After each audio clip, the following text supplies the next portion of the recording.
안녕하세요. 저는 55살에 딸 하나 둔 여자입니다. 현재 저는 한인타운에서 살고 있고 해외 거주 중에 있습니다. 이곳에서 발을 붙이고 산 지 벌써 23년이라는 세월이 지나갔어요. 지금은 그래도 숨을 돌릴 수 있을 정도로 여유로워진 편이지만 과거의 일들을 생각한다면 그동안의 고생 때문인지 눈물이 앞을 가릴 정도입니다. 이곳에서 물불 가리지 않고 무슨 일이든 전부 했으니까요. 다행히도 이웃 주민들이 좋으셔서 도움도 많이 받았습니다. 지금은 제가 도움을 주고 있어요. 아무래도 경기가 좋지 않다 보니 금전적으로 어려움을 겪고 계신 분들이 많습니다. 제가 여기에 사연을 신청한 이유는 현재 외국에 살면서 한국은 어떤 식으로 살아가고 있는지 궁금하기도 해서 자주 듣게 되었어요. 그러다 보니 제가 겪은 일들도 생각이 났고 여러분들과 소통을 나눠보고 싶어 많은 고민 끝에 신청했습니다. 저희 동네 분들은 전부 다 알고 있을 정도로 남편과 저는 특별한 만남을 가지고 있었어요. 부모님과도 어느 정도 친분이 있었습니다. 저희 부모님이 먼저 해외에서 정착해서 살고 계셨기 때문에 저는 이곳의 국적과 한국 국적을 가지고 있어요. 저희 부모님은 이곳 한인타운에서 분식집을 운영하고 계셨어요. 그래서 항공사분들이 저희 분식집을 자주 애용하고 계셨습니다. 그때 저는 당시 한국에서 생활하고 있었는데요. 저희 부모님은 외국에서 오랜 세월 살다 보니 불편한 단점이 훨씬 더 많다며 저는 한국에서 정착해서 살아가길 바랬습니다. 하지만 저는 그런 삶이 싫었어요. 부모님과 떨어져서 저 혼자 한국에서 생활하는 게 많이 외로웠고 부모님 얼굴 보러 갈 시간은 1년에 손에 꼽을 정도로 많지 않았기 때문에 이렇게 사느니 부모님 곁에서 살길 원했습니다. 저 일 그만뒀어요. 이제 이렇게 떨어져 사는 거 힘들어서 못할 것 같아요. 1년에 저희 얼굴 볼 수 있는 날이 얼마나 된다고 생각해요? 이건 아니지 않아요? 여기 생활을 청산하고 한국으로 돌아갈 생각은 없으시잖아요. 여기 정리하고 한국 가면 돈은 어떻게 벌고? 여기는 그래도 관광단지이니까 장사가 잘 되는 편이지. 한국 가봐라. 절대 이렇게 돈 벌 수 없어. 그건 너도 잘 알고 있잖니. 한국에서 생활하는 게 혼자라서 외로운 건 있어도 모든 생활을 봤을 때 한국이 훨씬 좋은 곳이란다. 그건 너도 잘 알잖아. 엄마랑 아빠가 생각하는 대로 움직이면 얼마나 좋아? 다 너를 위해서 하는 말인데 무작정 일 그만뒀다고 찾아오면 잘했다고 할 줄 알았니? 너 잘 되길 바라는 마음에 힘들게 일하고 있는데 그런 선택을 했다는 게 우리는 이해되지 않는구나. 한 번이라도 엄마와 아빠가 여기에서 너를 위해서 열심히 일하는 모습을 생각한다면 그렇게 쉽게 일을 그만두지 않았을 거다. 서로가 힘든 만큼 의논하고 결정해야지. 혼자 독단적으로 움직이는 건 좋은 게 아니야. 결국 부모님과 의견 충돌로 인해 서로 감정이 격해지고 말았어요. 당연히 제가 앞으로 살아가면서 잘 되길 바라시는 마음에 그러시는 거 잘 알고 있었습니다. 그래서 저 또한 최대한 많은 노력을 했었고 한국에서의 생활을 버텨왔어요. 하지만 가족이 없이 지낸다는 건 아무런 의미가 없었습니다. 그렇게 한참 동안 저는 부모님과 함께 지내고 싶다는 의견을 내세웠고 반대로 부모님은 한국에서 자리 잡고 사는 게 모든 부면에서 이익이 되는 점들이 많다고 다시 돌아가길 원하셨어요. 그 와중에 손님은 계속해서 들어오셨고 그중 항공 직원들이 줄지어 들어오기 시작했어요. 제일 잘 나가는 음식은 라면과 김밥 그리고 떡볶이였습니다. 장기간 비행을 타고 해외로 떠돌다 저희 지역에 도착을 하면 꼭 들리는 코스가 되었어요. 그런데 항공사 직원분들 사이에 눈에 들어온 한 남자가 있었고 그 사람이 제 남편이 될 거라곤 생각하지 못했었네요. 부모님과 한참 동안 지내면서 몇 번의 만남이 있었고 얼굴이 익숙해지면서 대화도 하게 되었어요. 아무래도 저희 부모님과 친해서 그런지 저도 자연스럽게 소개가 이어졌어요.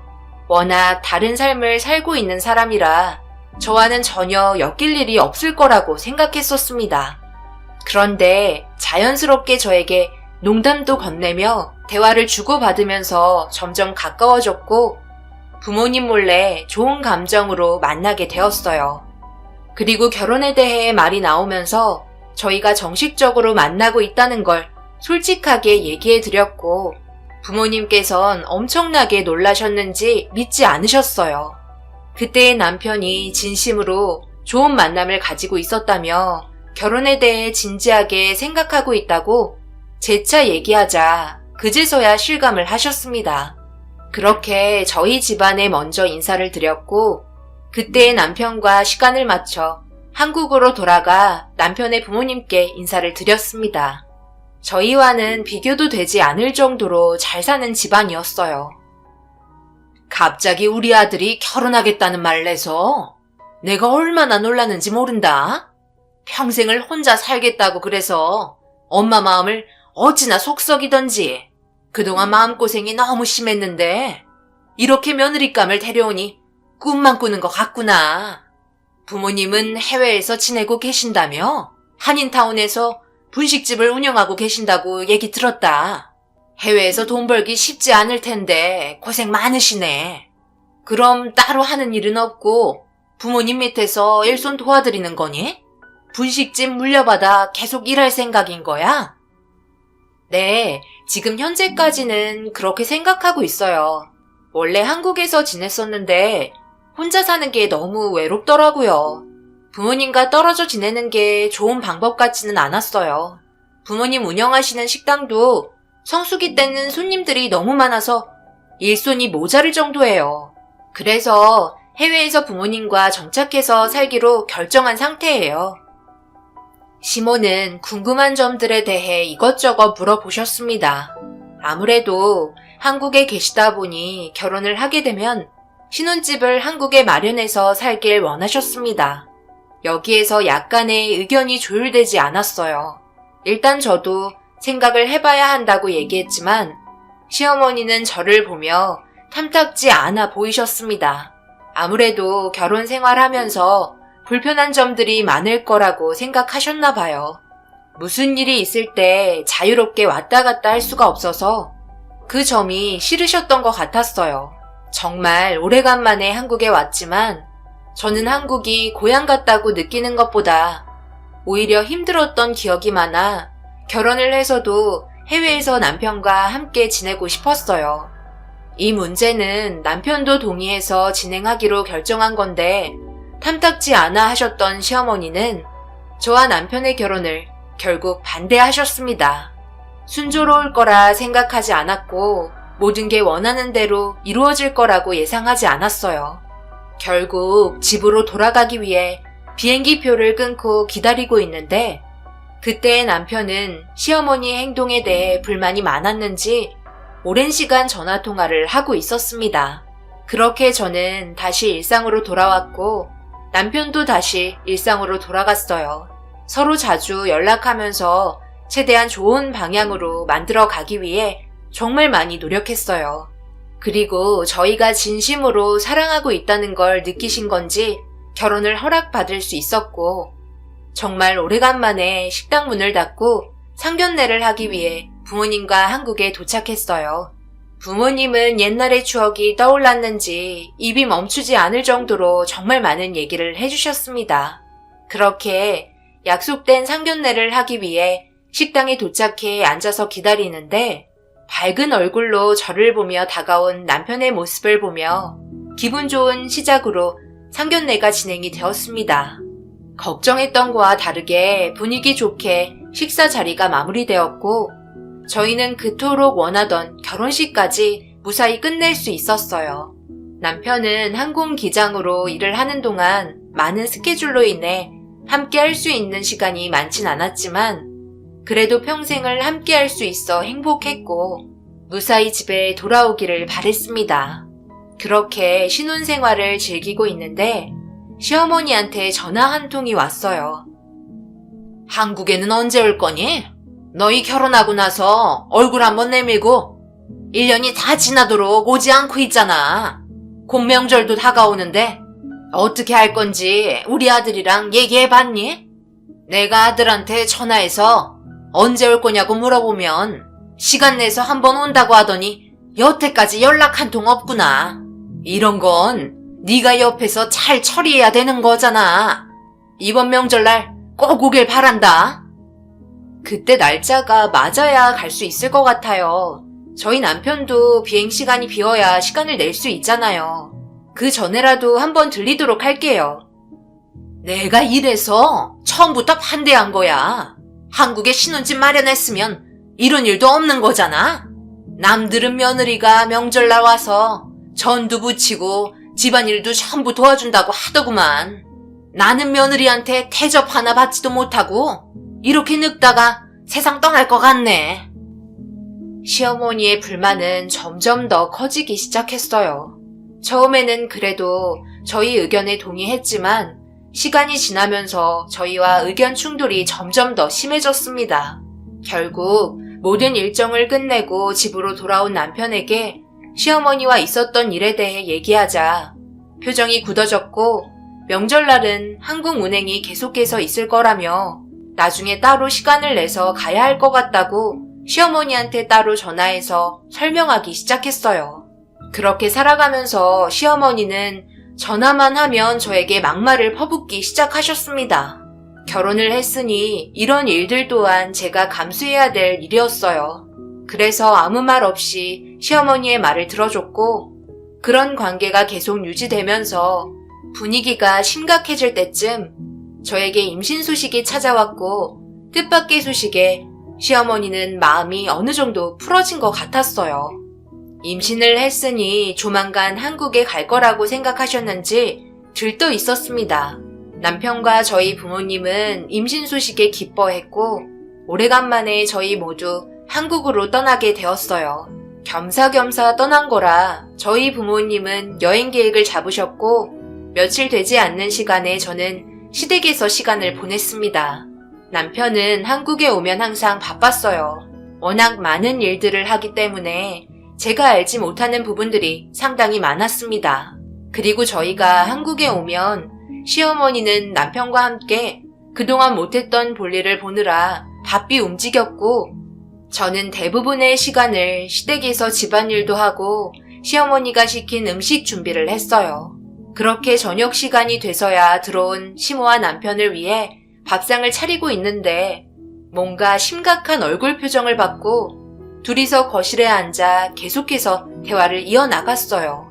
주방에 있던 저는 무슨 대화를 하냐고 옆에 앉자마자 시어머니는 자리에서 일어나 저녁밥 준비는 다 끝났냐며 방으로 들어가셨어요. 남편은 별일 아니라며 씻고 온다고 샤워실로 들어갔습니다. 왠지 따돌림 당하는 것처럼 느껴지는 분위기 속에 기분이 상하려 했지만 그냥 참고 넘겼어요. 별일 아닌 것 같아 신경 쓰지 않기로 했습니다. 그렇게 며칠의 시간을 보내고 부모님과 저희는 다시 해외로 돌아갔어요. 오래간만에 집에 오는 거라 너무 기분이 좋았고 짧은 시간이었지만 시댁에서의 삶은 두 번 다시 가고 싶지 않을 정도로 싫었습니다. 그러다 깜빡 잊고 놓친 게 있었어요. 당신도 깜빡했지? 이번에 올라가면 꼭 했어야 했는데 언제 또 한국에 갈지 모르는데 어떻게 하지? 내가 한국에 갈 일이 있으면 그때 작성하면 되지. 그게 그렇게 급한 건 아니잖아. 우리 결혼했으면 된 거 아니야? 급하지. 우리 아이도 태어나려면 당신과 내가 법적으로 부부가 되어야 하는데 혼인신고는 필수로 해야 하는 거라고. 언제 또 한국에 갈 수 있는 거야? 다음 달에는 시간이 되나? 이번에 한국에 갔을 때 처리했어야 했는데 워낙 정신 없어서 정말 잊고 있었네. 어머님이 나한테 서운한 감정을 너무 보이시니까 나도 그쪽에 계속 신경을 쓰면서 일이 이렇게 됐잖아. 다음 달에 한국에 갈 일 있는데 그때 같이 올라가자. 그때는 꼭 신경 써서 혼인신고하고 오면 되니까 너무 스트레스 받지 마. 아이한테 좋지 않아. 조개에는 최대한 안정이 필요하다고 그랬어. 오래간만에 장모님이 해주신 라면이랑 김밥이 먹고 싶네. 저희가 결혼을 하고 혼인신고를 빨리 해야 했었는데 워낙 일정이 빡빡하게 잡혀있는 남편 때문에 쉽지 않았어요. 결국 몇 번을 미루다 1년 동안 혼인신고를 하지 못하고 있었습니다. 하필 혼인신고하려고 한국에 갔었는데 정작 제일 중요한 건 하지 않고 시댁에서 일만 하다가 돌아와서 엄청 짜증이 났었네요. 이런 문제로 인해 시어머니한테 전화가 왔을 때 기분 좋게 받을 수 없었고 남편과 혼인신고 문제로 전화 통화를 했었는지 저에게 한 소리 하시면서 결국 저도 터지고 말았어요. 혼인신고 1년 못했다고 기분 나쁘니? 내 잘못도 아닌데 그거 가지고 시애미한테 화를 내는 거야? 내가 해야 될 일도 하지 말고 시키는 일만 하라고 한 건 아니잖아. 나한테 한마디라도 했으면 이런 일이 있었을까? 너 탓을 해야지. 왜 내 탓을 하는 거야? 어머님이 남편 데리고 매일 늦게 들어오셨잖아요. 그러니 시간이 있었겠어요? 무슨 일을 그리 바쁘게 하셨길래 저와 남편이 해야 될 일도 하지 못하게 시간을 다 뺏으신 거예요? 한국에 자주 가는 것도 아닌데 정말 너무하시네요. 시모는 어이가 없다면서 자기 아들이랑 시간 보내는 것도 제 눈치를 봐야 하는 거냐며 화를 내기 시작하셨어요. 결국 이 문제로 시어머니와 한바탕 크게 싸우게 되었고 한국에 있었으면 가만두지 않았을 거라며 외국물 먹어서 개념이 없다는 둥 온갖 안 좋은 말을 퍼붓기 시작하셨어요. 그렇게 한참 동안 시어머니와 싸우다가 전화를 끊었고 남편에게 말이 들어갔는지 제가 좀 참지 그랬냐며 저를 되려 꾸짖었습니다. 이때가 제일 큰 고비였던 것 같아요. 결국 남편이 시간을 내서 혼인신고하러 갔다 오겠다며 한숨을 쉬며 전화를 끊었습니다. 남편과도 연락이 잘 되는 건 아니라 이런 문제가 단점으로 오게 되면서 한숨만 나왔어요. 그래도 결혼한 지 1년이나 되었는데 혼인신고를 하지 않는 건 문제가 있는 거잖아요. 그런데 남편이 혼인신고를 하려고 떠난 날 예상하지 못했던 사건이 터지고 말았어요. 남편이 운행하던 비행기가 추락했다는 소식을 듣게 되었고 급하게 공항으로 달려가 남편의 소식을 물어봤어요. 하지만 보안상의 이유로 외부인에게는 아무런 정보도 알려줄 수 없다는 말만 하셨습니다. 제가 아내라고 설명을 했지만 법적으로 혼인신고가 되어 있지 않아 제 말을 받아들이지 않았어요. 떨리는 손을 붙잡고 시어머니한테 전화를 했는데 충격을 받으셨는지 전화를 받지 않으셨습니다. 결국 제가 할 수 있는 건 아무것도 없었어요. 남편의 소식을 접하려고 해도 수사 중인 상황은 알려줄 수 없다는 말만 반복할 뿐 전혀 손을 쓸 수 없었습니다. 비행기 추락 소식에 저희 부모님도 충격을 받으셨고 별일이 없길 바라며 최대한 빨리 남편의 생사가 어떻게 됐는지 연락이 되길 기다리고 있었어요.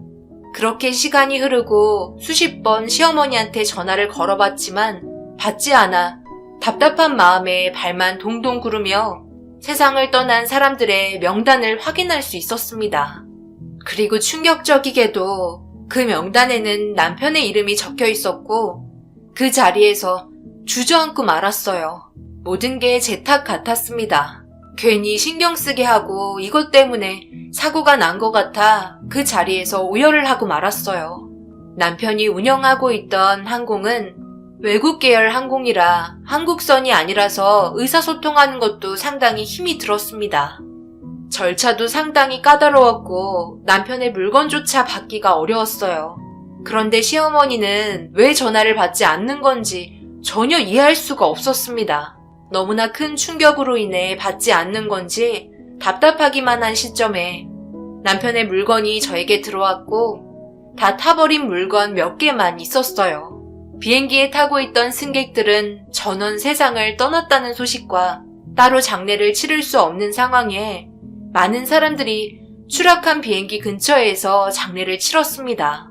결국 남편이 남기고 떠난 건 뱃속에 있는 아이가 전부였고 추락한 비행기 앞에서 남편 떠나보냈어요. 그렇게 시간은 흘러갔어요. 법적으로 남편과 저는 아무런 관계도 아닌 상태로 끝이 나고 말았습니다. 시어머니는 남편의 사고 소식을 듣고 제 전화를 받지 않는 것 같았어요. 아무래도 모든 일이 제 탓인 것 같아서 목소리조차 듣고 싶지 않았는지 전화를 하면 계속 끊으셨어요. 어쩔 수 없이 비행기를 타고 시댁으로 향했어요. 시어머니 집에 도착해 초인종을 눌렀는데 옆 건물에 살던 주민이 이사를 떠난 지 며칠이나 되었다며 초인종 그만 누르라며 화를 내셨고 시어머니의 소식조차 알 수 없는 상태에서 시댁 집안과의 인연은 끝이 나고 말았습니다.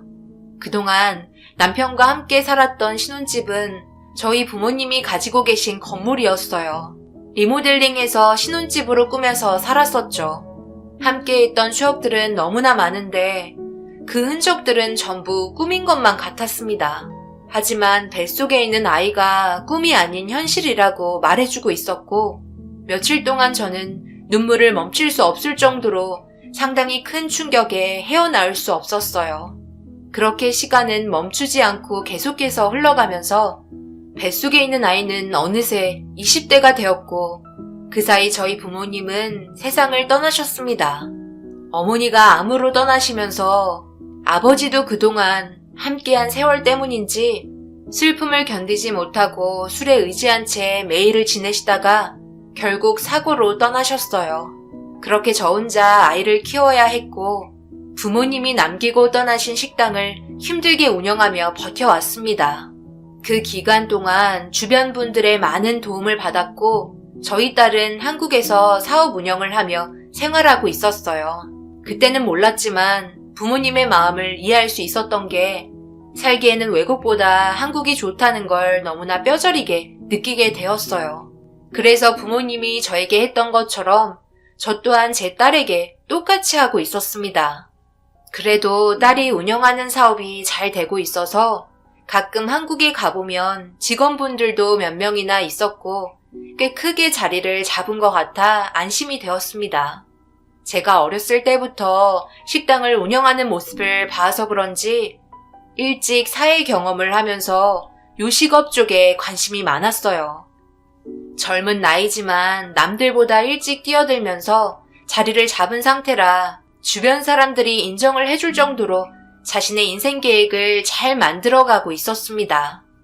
그런데 어느 날 전화 올 시간이 아닌데 딸에게 전화가 왔고 충격적인 말을 듣게 되었네요. 엄마, 나는 젊을 때 일찍 자리 잡고 싶어 했잖아. 그래서 괜찮은 사람 소개해주고 싶은데 괜찮겠어요? 뭐라고? 남자를 소개해준다고? 너 나이가 몇인데 벌써 결혼하겠다고 하는 거야? 그렇게 급하게 할 필요는 없어.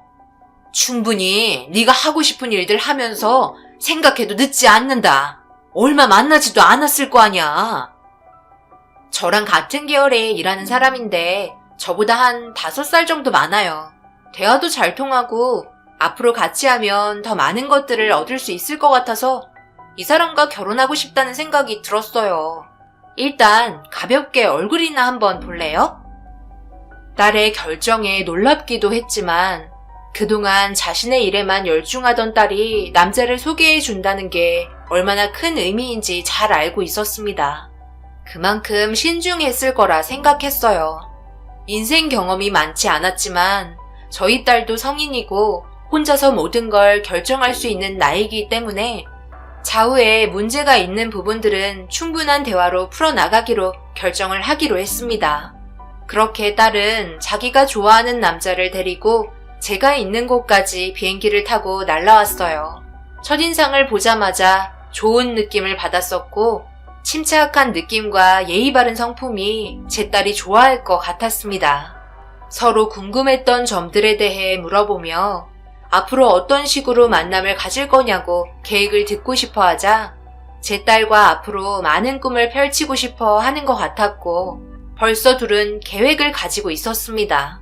딸은 벌써 한국에서 이 남자와 함께 자리를 잡으려고 계획을 하고 있었어요.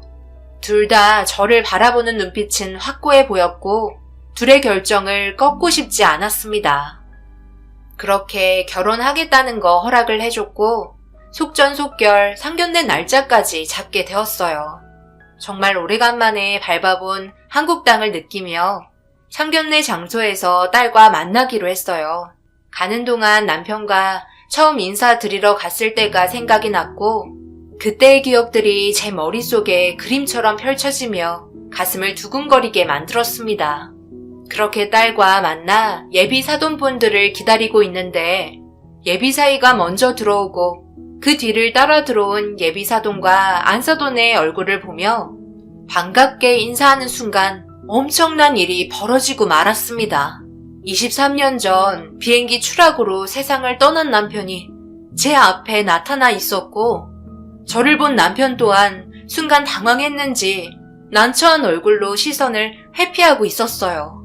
아무것도 모르고 있던 딸과 예비 사이는 저희가 어정쩡하게 서 있자 자리에 앉혀주었고 저는 남편의 얼굴에 시선을 떼지 못했습니다. 너무 부담스럽게 빤히 쳐다보고 있어서 모두들 놀랐는지 불편해하기 시작했어요. 엄마 왜 그래?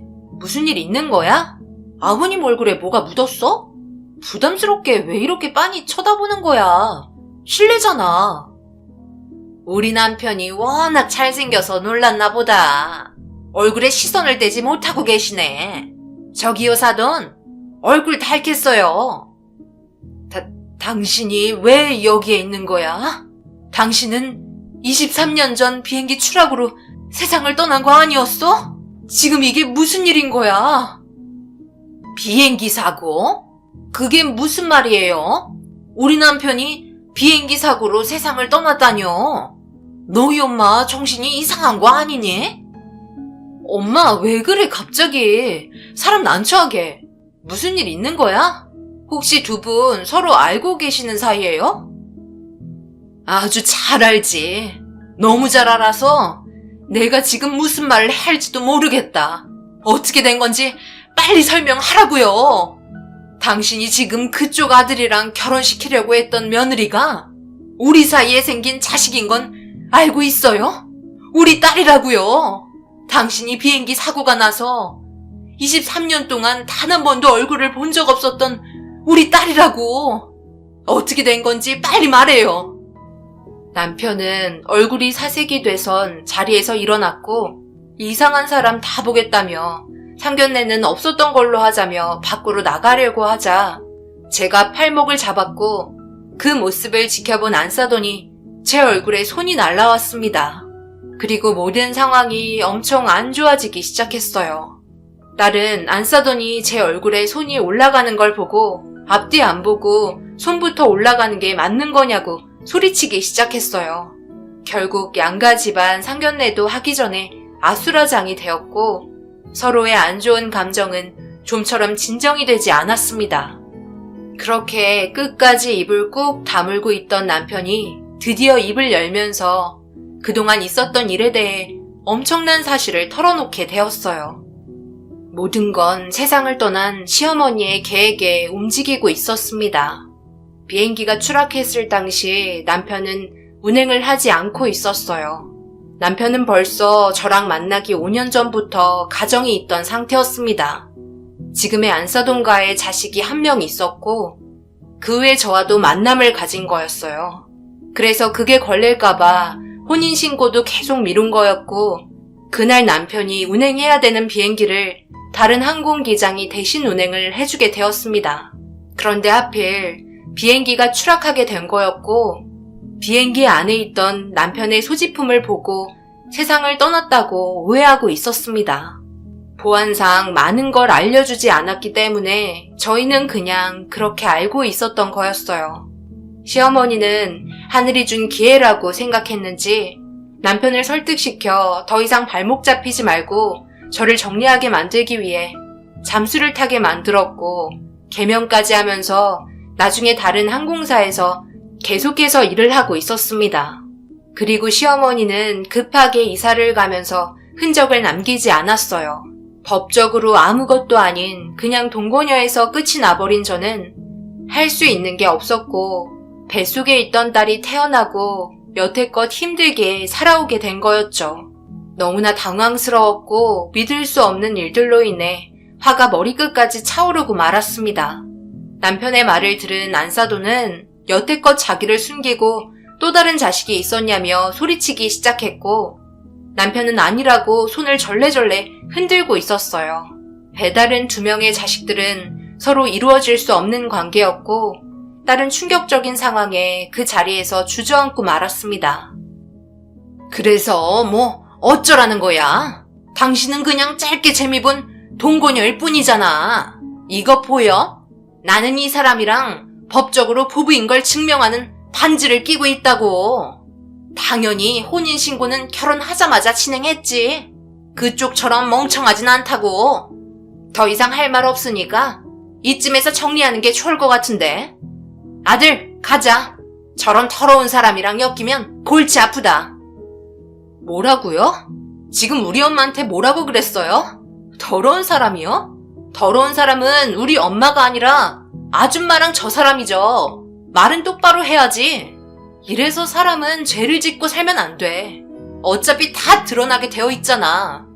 이건 하늘이 절대 용서해주지 말라고 얘기한 것 같네요. 엄마, 가자. 내가 절대 가만두지 않을 거야. 저 사람들한테 꼭 복수할 거라고.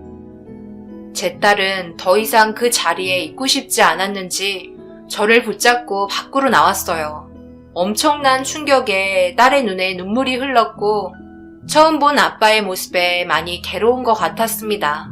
그렇게 딸의 집에 들어와 한참 동안 아무 말 없이 앉아있는데 그동안 제가 알지 못했던 과거의 일들이 저를 너무 힘들게 만들었고 결국 남편의 배신에 눈물이 터지고 말았습니다. 딸은 차라리 잘 됐다며 저런 사람과 결혼해서 살았다면 더 안 좋은 일을 당했을지 모른다고 저를 위로해 주었습니다. 그렇게 다음날까지 잠 한숨 못 자고 창문만 쳐다보며 23년의 세월 동안 남편을 그리워했던 제 삶이 너무 한심했어요. 차라리 모르고 살면 좋았을 걸 왜 이런 식으로 밝혀지게 된 건지 너무 가슴이 아팠습니다. 딸은 겉으로 아무렇지도 않은 척 보였지만 저처럼 많이 힘든 걸 알고 있었어요. 저를 보며 밝게 웃으면서 출근을 했고 저녁에 외식이나 하자고 얘기하곤 나갔습니다. 그렇게 조용한 딸의 방에서 밀려있는 집안 정리를 하고 있는데 책상 옆에 하나의 액자가 엎어져 있는 걸 확인했고 뒤집어 보니 남편과 제가 젊었을 때 단둘이 찍었던 사진이었어요. 딸은 아빠에 대한 좋은 감정으로 여태껏 열심히 살아왔는데 한순간에 모든 걸 엎어버리고 상처를 받게 만들었습니다. 23년의 세월 아무것도 보상받을 수 없는 현실이 너무 힘이 들었어요. 그렇게 저녁 시간이 되고 딸의 전화에 함께 저녁을 먹으러 약속 장소에 나갔는데 그 자리에 충격적이게도 남편과 안사돈이 딸 앞에서 무릎을 꿇고 있었습니다. 예상하지 못한 장면에 얼떨떨해하고 있는데 딸의 한마디에 두 사람은 저에게 달려와 용서해달라며 애원하기 시작했어요. 그 이유는 예비 사이였던 그놈에게 문제가 있었습니다. 딸이 가지고 있던 서류를 저에게 보여줬고 그 안에 있던 것들은 예비 사이가 그동안 빼돌린 딸의 회사에 공금을 횡령했던 서류들이었습니다. 딸은 예비 사이를 사랑했기 때문에 진실을 알고 있었지만 사랑했었던 만큼 용서해주며 넘어갔었는데 이번 일이 터지면서 딸이 공금 횡령죄로 고소를 진행한 상태였고 막대한 자금에 대한 손해배상 소송과 함께 형사처분을 기다리는 실정이었습니다. 이 문제가 커지면 안사돈의 사업에도 문제가 생기는 거였어요. 같은 요식업을 하고 있었기 때문에 모든 비리가 밝혀지게 되는 상황이었습니다. 하지만 딸은 절대 용서하지 않았고 저에게 손이 발이 되도록 빌었지만 끝내 모든 상황은 되돌릴 수 없었어요.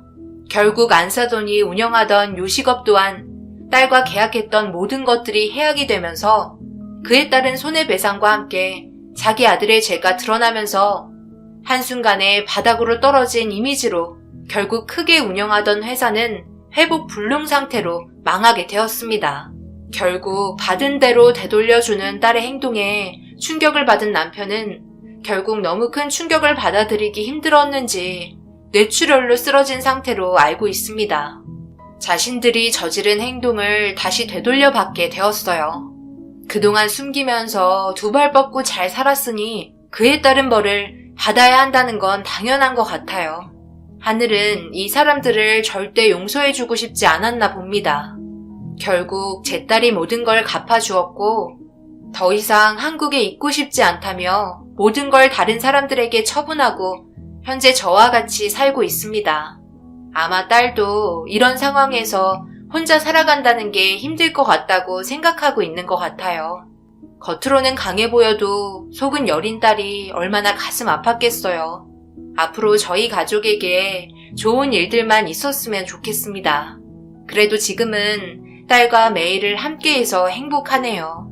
제 사연을 들어주신 모든 분들 항상 웃음 잃지 마시고 언제나 좋은 일 가득하시길 기도드리겠습니다. 감사합니다.